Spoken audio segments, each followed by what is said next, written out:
Welcome back to my channel. If you're new here, I'm Ashley. Welcome. As you can tell, I've given myself a little challenge and I've decided to finish It by Stephen King before the summer ends. This is over 1,000 pages. It's almost 1,100 pages. My copy is nice and beat up. I got it from a thrift store a few years back. Like, this thing is very well loved. It is literally taped together. I've decided to give myself 7 days to read this thing. 7 days sounds like a lot of time, but I have a full-time job. So I will be mostly reading this in the evenings, aside from this weekend. This is Friday. So I have this weekend and then I have the next week after work. That's the time limit I'm giving myself. And this is one of those that I feel like everybody's read except for me. And I've been dying to read it, and now's the time. It's a nice summery read. This was on my summer TBR, and a lot of people was like, please do a vlog on this. So this is me doing a vlog on this. I did make myself some tea. You probably saw that in the intro. It's cooling down, so I'm not drinking it just yet. And this one is from the brand Pinky Up, and it is chamomile citrus, and it's herbal tea with flowers. And this one, I've had this one for a while, and I freaking love it. It's really good. It smells really good. It smells really like lemony and very summery, so I thought it was perfect for a summer reading vlog. And it's really delicious. So, and it's in my little ghosty mug. I freaking love this mug. But anyhow, I'm currently trying to keep Eddie out of my tea. Also, I plan on hopefully doing a comparison to the movie. I believe I saw the movie, but it has been when I was a kid, so I don't remember it. I remember nothing. And I've never seen any of the remakes, like any of the new movies. I have not seen any of those. I've only ever seen the original movie. And like I said, I was a kid, I don't remember it. So I'm gonna rewatch the movie and try to compare it to the book and just do like my little compare and contrast, sort of like I did with The Exorcist. If you missed that reading vlog, I will link it down below. I really enjoyed doing that one. Let's see if I could finish this within my timeline of 7 days while working a full-time job and dealing with all the appointments and all the volleyball practices and all the things with the kids. So let's get to it.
for a while. And I'm on page, stand by, I'm on page, freaking page is this? 136, and I'm already invested. It's really good. Of course, this starts at the very beginning with the murder. This starts with a 6-year-old boy being offed by the clown. And I mean, it's not a spoiler, it happens at the very, very beginning. And Georgie is the little boy's name. He's 6 years old. And he is the brother of this other boy, Bill. And Bill, I think he's like 12. He's like 12 years old. And there was like some foreshadowing like in the beginning, and like, so we knew that Georgie was gonna die from right from the start. Like, there was some foreshadowing, so you knew that Georgie was gonna die. And already I was sad about it before it even happened. I was already grieving Georgie because he and Bill's relationship was so special, and you knew that in that little glimpse, that just very little bit of time that you got to know Georgie. Already you knew that their relationship was special, and that is just magic that Stephen King can do, and not a lot of writers can do that. He let me get attached to Georgie in just a few pages, because you only get a few pages with Georgie, and I was already attached to him. And we get that foreshadowing that Georgie is going to die, and I knew it was going to happen because I have a vague knowledge of this story, and I was already sad. I'm like, oh no, like, I didn't want him to die. Even though I knew it was going to happen, I didn't want it to happen. But their relationship was so special and so sweet. And then, you know, Georgie dies. And also they're like, the boat in this, because, you know, he's chasing a paper boat, and the boat goes into the storm drain. And that's how he comes into contact with the clown. And that's how he comes into contact with Pennywise. But the boat is such a strong symbol, because the boat keeps going. The boat like keeps going along with the water, like with the current, even though Georgie is dead. And the boat just carries on without Georgie. And it's just such a strong symbol, I felt like, in the story. So the boat just keeps on going, and it's just so freaking sad. So there's just this touch of sadness already in the beginning. So now we're at a part where one of the kids has called the rest of the group. Well, let me back up. So there's an incident that happens in Derry. It's years later. An incident has happened in Derry, which is where the story takes place, in Derry, Maine. There's an incident that happens that's pretty horrific, and it involves homophobia. There's a witness, and the witness says that they saw a clown. And because of that, one of the kids, who is now grown, calls up the others and says, hey, it's happening again. It's back. You know, we made a deal, we made a pact. We all need to meet back at Derry, you know, and take care of this problem. So that's where we're at now. So I'm assuming, well, I'm pretty sure, because that's how the story goes, they're all going to go back to Derry and face Pennywise. So that's where I'm at. So far, you know, mostly I'm getting looks into all these different characters. I'm getting more like character development and a lot of different characters. The clown hasn't really made much of an appearance, but when he does make an appearance, he is creepy as hell. So, but yeah, we are getting a lot of really, a lot of heavier topics, such as, like I said, homophobia and domestic abuse and things like that. Also, there is some like bullying in here, but the clown, like I said, doesn't really make a lot of an appearance so far, but He is super creepy when he does. Anyways, I will keep you updated. I may get comfortable and read like from my bed for a little bit. We'll see, and I don't know how much more reading I'm going to get done today, but we'll see. I do have 7 days, so we'll see how much more I get done today. I'm going to do as much as I can this weekend because I won't have as much time during the week. I'll keep you updated.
Sorry for the super weird lighting. It's after dark now.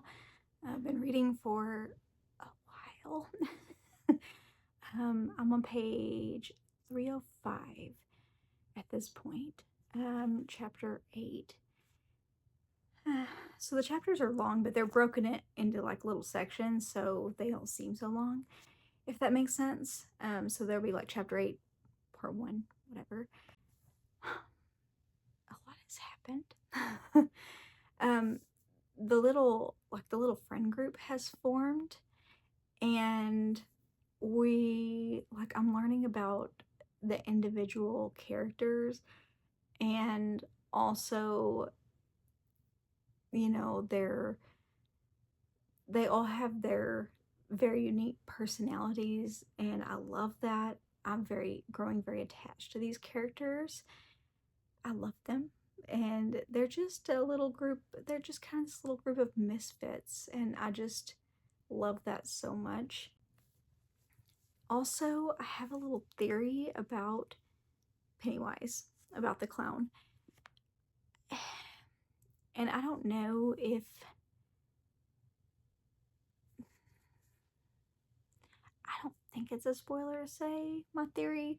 If you don't want to hear a theory, if you don't want to know like my take on the clown, my take on Pennywise. If you don't want to hear it, you would rather just like read for yourself and draw your own conclusion, then skip ahead. I'll put the timestamp here to what to skip ahead to. I don't think it's a spoiler for me to tell you like what I think about like my take on it. I'm not like giving spoilers, but anyways, skip ahead to this timestamp if you don't want to hear my take on this. But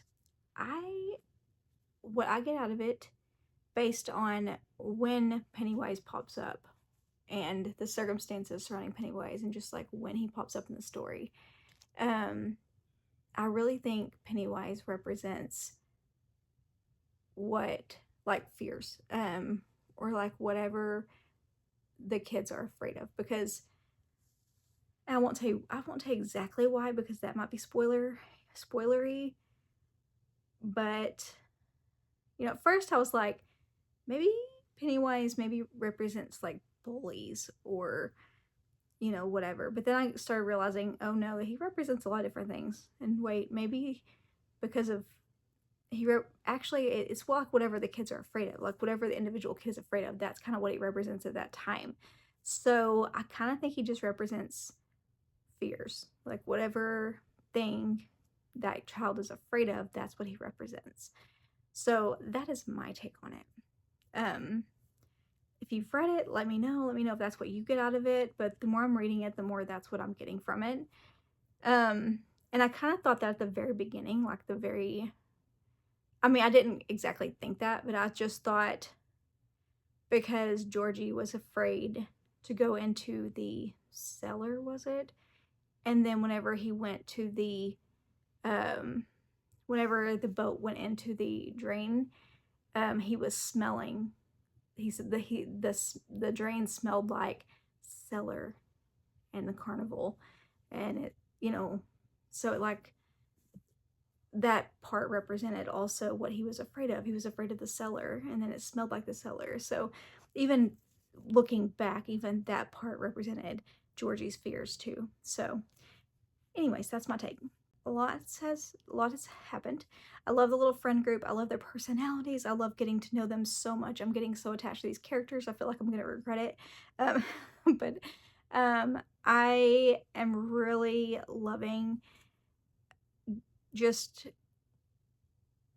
getting wrapped up in this world, and everything is very descriptive, and it feels like childhood. It really genuinely does, like the bullies. And I didn't deal with bullies so much like to this extreme, like the way these kids are dealing with, but everybody has their story from childhood and their nemesis from childhood, and their it just feels so much like childhood to me. And it just the town and the school and the atmosphere of this feels so much like childhood to me. And much like Summer of Night by Dan Simmons, like I loved that book too for the same reason. It just felt so nostalgic and so much like summertime, so much like childhood, so much like adventure. And this feels like that too. And these kids are fighting this monster, and they're seemingly fighting this monster on their own, where the adults are kind of oblivious to it. And sort of like, yeah, the adults are seemingly oblivious to this monster, and the kids are just like taking it upon themselves to deal with this monster on their own, much like Summer of Night. And yeah, I love it. We're also getting grief. I've gotten grief, like we're dealing with grief in this so far of what I've read. And there's racism, there's like I said before, homophobia, and there's all these really heavy topics, and lots of bullying and all those things from childhood. And it's really good. I'm really enjoying it. And the villain is not just the clown. There are human villains as well, human villains and supernatural villains, and I am really enjoying it. I'll keep you updated. I probably won't read any more tonight. Probably read some more. I will be reading some more tomorrow, Saturday. I'll have all day, so we'll see what I can get done.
I'm on page 509 at this point. I basically just got up this morning and started reading, so I haven't been productive otherwise. The group has gotten back to Derry, and they've all met up, and we have like a dual timeline thing happening. So we're going back and forth between now in the 80s and back in the 50s when they were kids. And so we're going, back and forth between those two things. And we have multiple POVs as well. So you have different, we have different stories happening between the kids. So, who are now adults. So that you will get different little stories and different things that have happened when they were kids, and they're kind of remembering bits and pieces of what happened when they were kids. So, and then also you're kind of getting to know who they are now, like where they are now as adults, like where life has taken them, each of them, and now they've met up, and because one of them has brought them all together, and they're telling them kind of why they're being brought together, and the events, like what's going on now, like that it's back, and there's some new things happening in Derry and, you know, what it is up to now. So, um, I am still really into this story. The racism, like, there's a lot of racism in this, and there are parts of that that are really hard to read. Just really, there are parts of this that are really absolutely brutal, and like the homophobia parts are really hard to read, the racism parts are really hard to read, and that just really brutal. So, and that's what makes a good horror book, is that there are parts of this that are just really uncomfortable. We have more of Pennywise, and he's still not really central to the story. It's more of the characters. This little band of misfits, this little group of misfits, and them getting back together, and they've decided to take on Pennywise. They're going to get rid of him for good. They're going to figure out what's going on. They're going to track him down, and they're going to get rid of him. Stephen King is like a master of like weaving a story and like keeping. I've said before that he's a little rambly, but somehow he's able to keep me invested in the story, even though there are all these side quests that he goes on and all these different things happening. This is a very chunky book, and so many things are happening, and there's so many characters to keep up with, but somehow I am so invested in the story and so attached to these characters, and I know it's going to bite me in the ass. I just know it is. I know it's going to bite me in the ass that I'm so attached to these characters.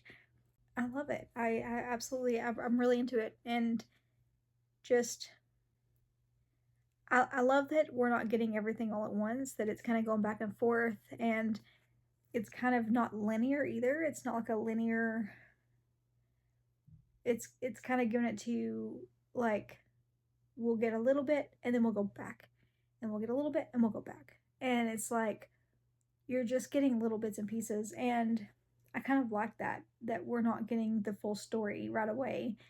And we're getting little hints, and we're just getting little teasers. I think that's why that I can't look away from this, and I keep wanting to read it. I just keep wanting to. I want to just keep going and going. I think that's all I'm going to read for today, actually, because I do have to do other things. I need to go out and see what everybody else is doing, and feed everybody and all those things. So, I don't know that I will be able to read tomorrow. We'll see, because I think we have to go get out of the house tomorrow and do some shopping and things like that. But we'll see. I may be able to. The lighting in this video may not be great because most of my reading is going to be after work, and the lighting's just not going to be like sunlight. So, I'll do what I can, but mostly I'm just working with what I have after work each day. So anyhow, I'll keep you updated.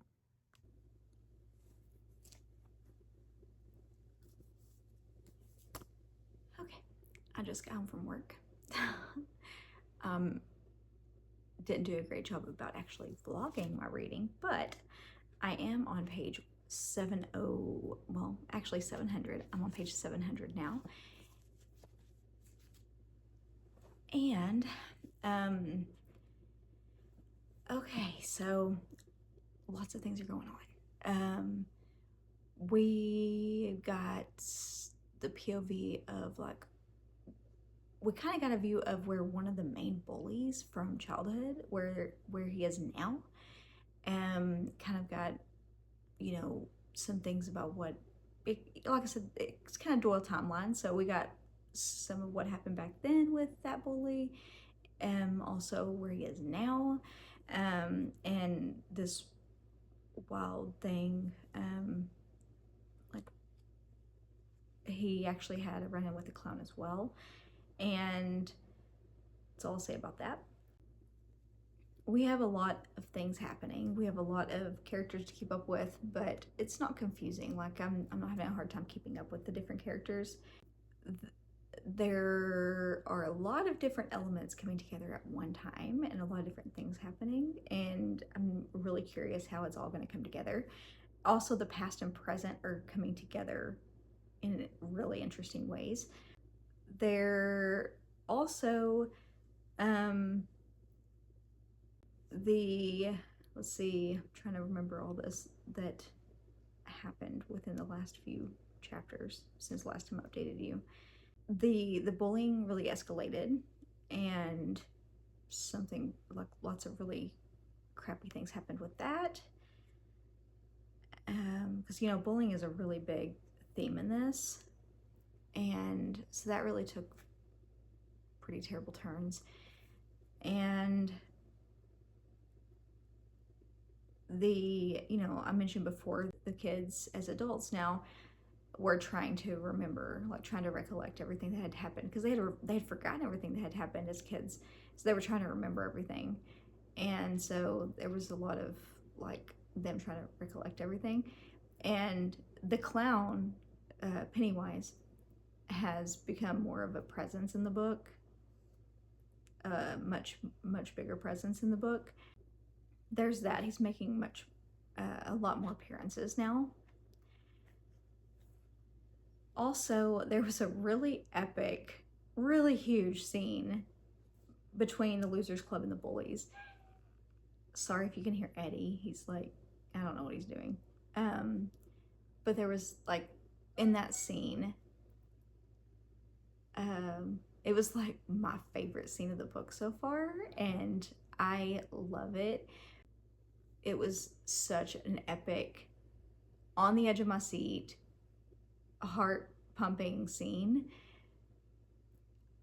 I mean, it was really well written and just really well executed. And also, we got to find out how Mike became part of the group,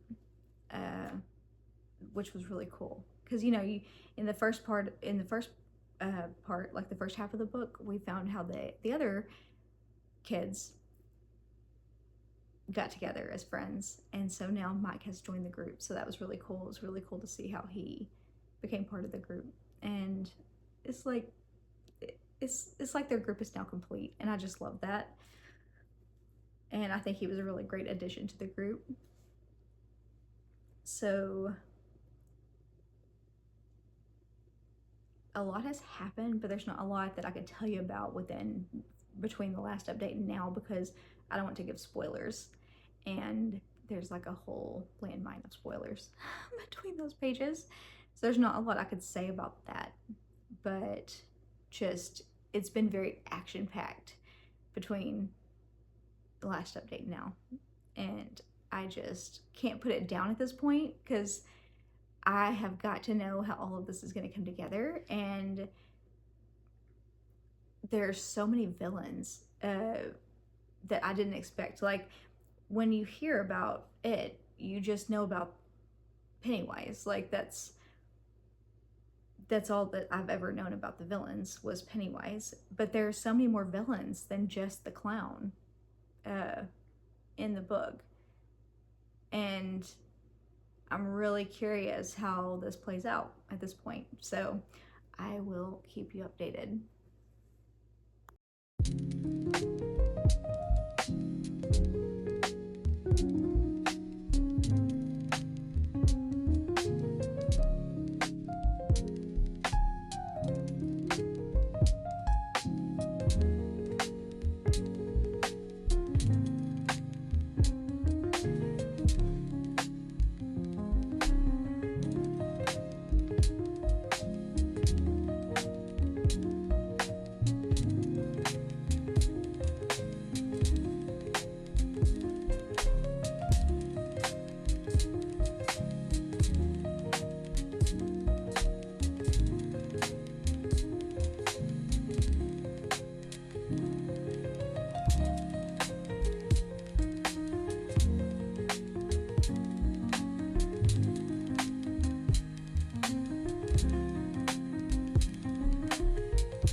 It is now Thursday, so I haven't been really good at updating lately. It's just been busy. Weekdays are hard, okay? But I did finish It by Stephen King a day early because I couldn't put it down. And I have a lot of thoughts. So much happened in this. Like the last half of this thing was so action-packed and so much happened. So the Losers Club, going back to Derry, forced them to face their demons. Not just Pennywise, because they originally, they had made this pact where, that if it came back, they would all go back to Derry and they would take care of it. They would face him together, right? But not only are they facing Pennywise, they're having to face their individual demons. They're having to face their childhood. They're having to remember what happened, not just with Pennywise, but with their individual trauma. They all had troubled past. You know what I mean? Whether that be bullies or parents or whatever the case. And you already know that with Bill, that was the loss of his brother. So he has grief, for example. And you already know that because it happens at the very front of the book. And a lot of them deal with abuse from parents or whatever. So they're all dealing with their issues from those things. So each chapter has a different point of view, and we're looking into these stories from their past, and then they're also dealing with, and we look into it from this different lens because they're like the clown, like Pennywise will pop up, and he'll pop up in a way that's like kind of blended with their past. It's really interesting. It's also interesting how things go full circle. So the themes from the beginning of the novel sort of go full circle in the end of the novel as well. And that's all I'll say about that. That's all I'll say about that without giving spoilers. But I love when things go full circle like that, and you have this sort of aha moment of, oh, okay, this is familiar. This is, I'm remembering something from the beginning, and I'm recognizing this. There was lots of symbolism there, and I could dissect that all day long. I'll let you read it for yourself to see all those things and pick it apart. And it was interesting, their experience with how they handled things as kids versus adults, and how things sort of came together when they came back to Derry as adults. And it was really interesting to see that. It's really interesting to see that come together. And it took a really interesting turn that I didn't see coming. and there was an element there that I didn't expect, and that's all I'll say about that too. But that's something that I didn't know was in the book, and I don't remember if it was in the movie. We'll see if it is, but I don't know that I like that element, and I don't know that it was. Yeah, I don't know that I like it, or that if it was necessary, really. Also, there's a really weird thing that happens with Beverly that I didn't think was necessary either, at all. That was just kind of icky. Yeah, icky and uncomfortable for me, that I don't know, that again, I don't feel like was necessary. Now, what I'm going to say next, maybe mild, is kind of spoilery. So if you haven't read it and you don't want to hear this part, feel free to skip ahead. I am going to watch the movie here in a bit and do a comparison between the book and the movie if you want to see that part. So if you don't want to hear anything spoilery, if you haven't read this, skip ahead to this timestamp. When it goes back to them as kids again, and they realize, like, it goes back to them making the pact, and you go back to them actually making the pact and how the pact was made, and they know as kids that it's the last time that they will all be together this way ever again. That part made me so sad. Like, that is such a, like, I don't know, that part just made me so sad. Like, that's just such a, I don't know, that was just such a gut punch. It was such a gut punch to me. And then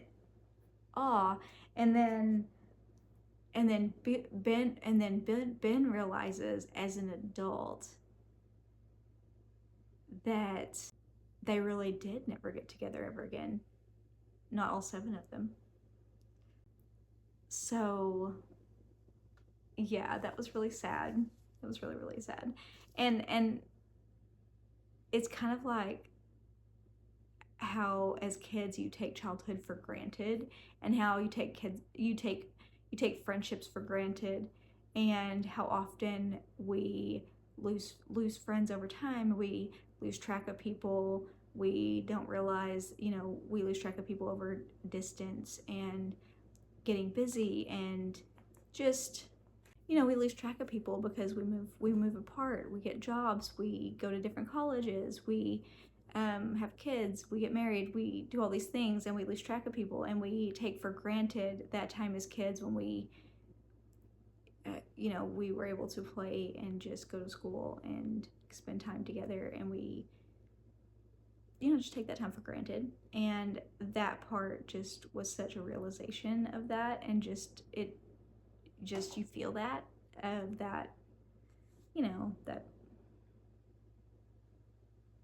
that just, yeah, it's so true, of how we lose friendships as we get older, and how you should definitely cherish those friendships as kids, and as an adult, once you realize that as an adult, it's too late.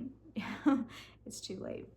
But yeah, that was that part was such a gut punch there at the end. Yeah, let me know if you felt that too. But yeah, I really enjoyed it. I thought it was very, I loved the characters. I grew very attached to the characters, and it did bite me in the ass. So, but yeah, I really enjoyed this. This was very well put together. As Stephen King, he can really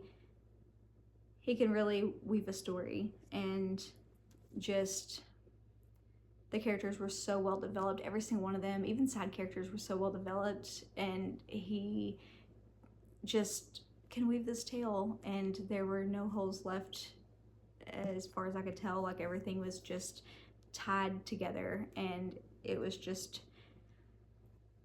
excellent. My only complaint, which typically tends to be with some Stephen King books, is that he does tend to be a little rambly, and I think it could have been a little shorter.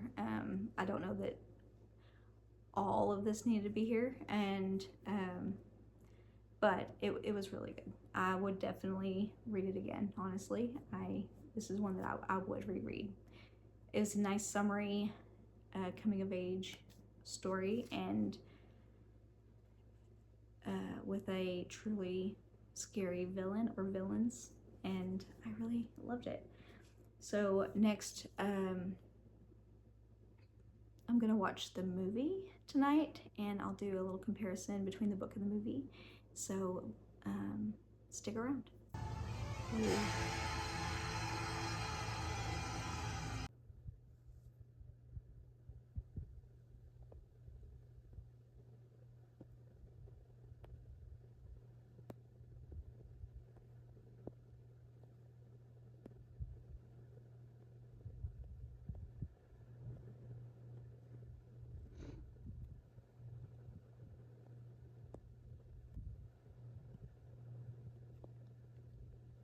I did finish the movie.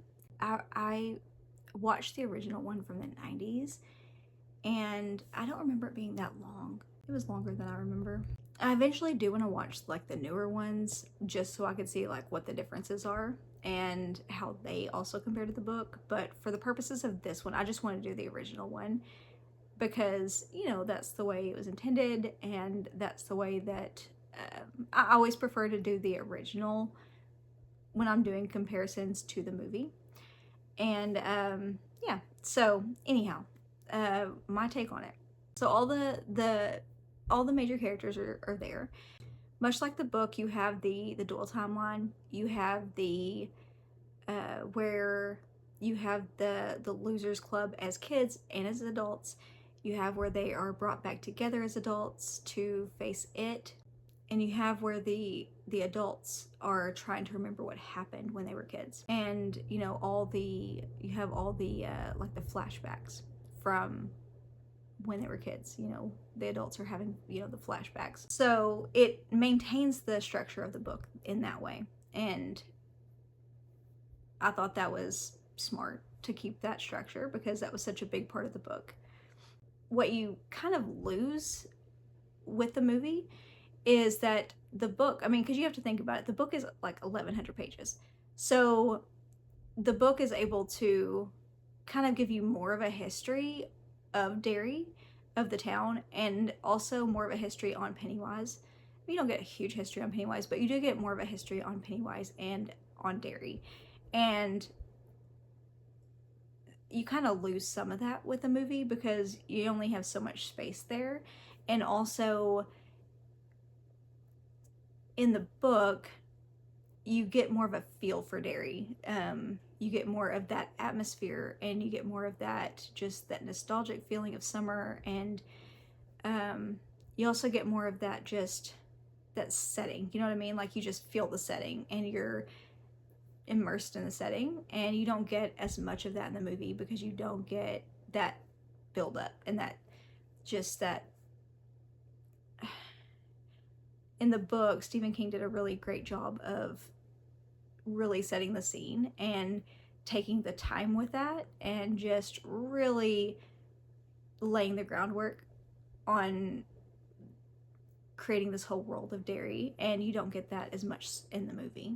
You also don't get as much of the gore and the violence and the bullying and like the racism and homophobia and all those really heavy, hard-hitting topics that were in the book aren't explored as deeply in the movie.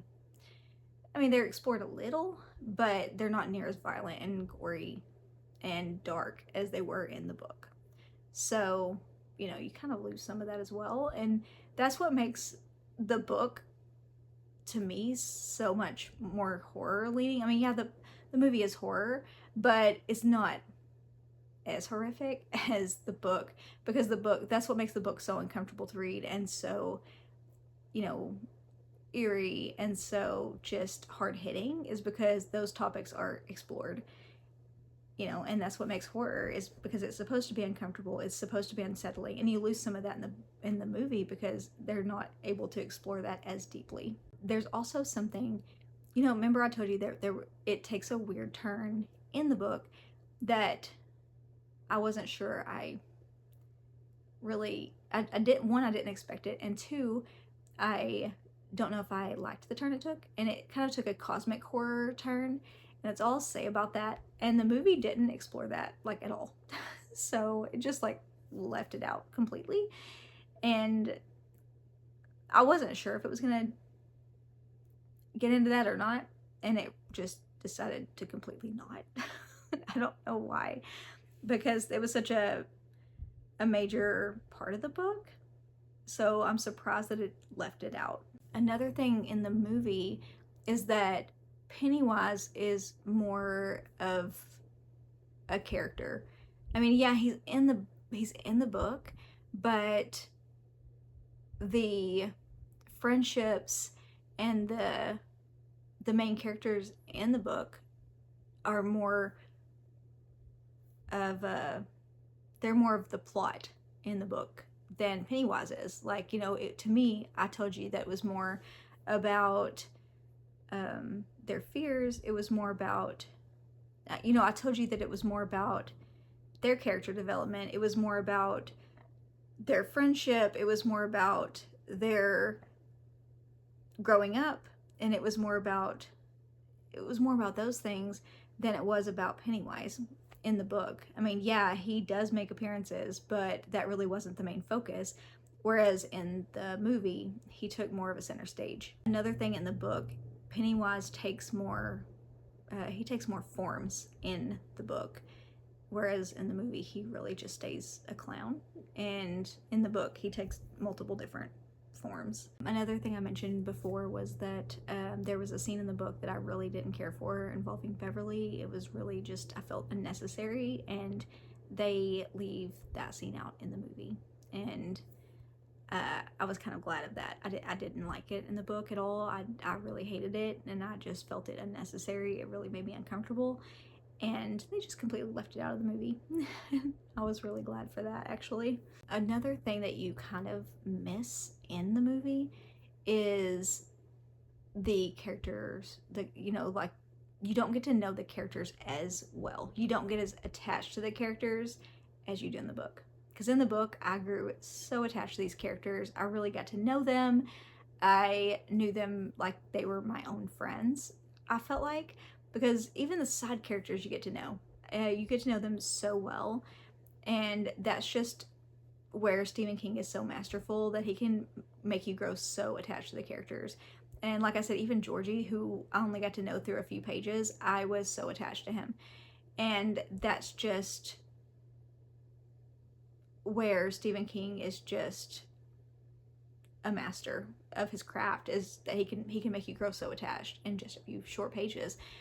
Whereas in the movie, I didn't feel as attached, and I didn't feel like I knew the characters as well. The only reason I knew the characters really in the movie was because I had already read the book, and I was able to, you know them on that level just because I'd read the book, and I could sit here and think, oh yeah, this is the part where blah blah blah. Oh yeah, this is what this person is thinking. This is what this person is feeling, because I'd read the book. Otherwise, I wouldn't have had that. So, if you haven't read or watched either of these, I would suggest reading the book first, just so you have that insight before you watch the movie. That would be my suggestion to you.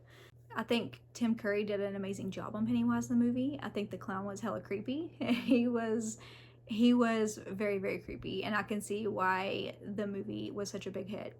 It sounds like I dissed the movie because I kept saying the book was so much better, and that's just because I got so attached to those characters. That's why I enjoyed the book so much. But if I hadn't read the book first and I'd just watched the movie, I would have really enjoyed the movie. And it's not that I didn't enjoy the movie. I really, really did. It's just that some of those things that I enjoyed so much about the book weren't in the movie, that's all. But the movie's great. It's really, really good, and I could see why it's so popular. And I could see when that movie was released why it was so creepy because it really was creepy, especially for that time. And that the Pennywise in the movie he was creepy. Like he didn't even have to be doing much to be creepy, just being there and just scaring the crap out of a bunch of kids. I mean, it was really good acting. And as far as the Pennywise goes, there were other scenes in there that was I thought not the best as far as like the acting and the, you know, the, what do you call it, the like the special effects. So there were parts that, you know, the special effects weren't as good as what they are now, of course. So, you know, you kind of lose some of the scariness and some of the, because we're so used to the special effects now. So, you know, maybe it's not as scary as some of the other movies that are out now because we don't have those special effects and all that. And but it was still a good movie. I still enjoyed it. But on this one, I prefer the book hands down. It goes much deeper, darker, more gory, much more horror leaning. It's really good, and I definitely want to watch the newer movies of it and see how they compare to the book, if they held more true to the book, and just out of curiosity, you know, which one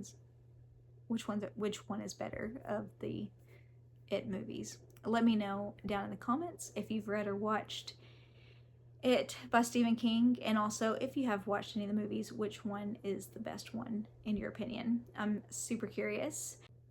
I'm gonna wrap this up. I know this has been very long. I feel like I've been rambling for days because I have, and I've had a lot of fun vlogging. It's been a long time since I've vlogged, and I've had a lot of fun with it. But yeah, I will see you next week. Bye for now.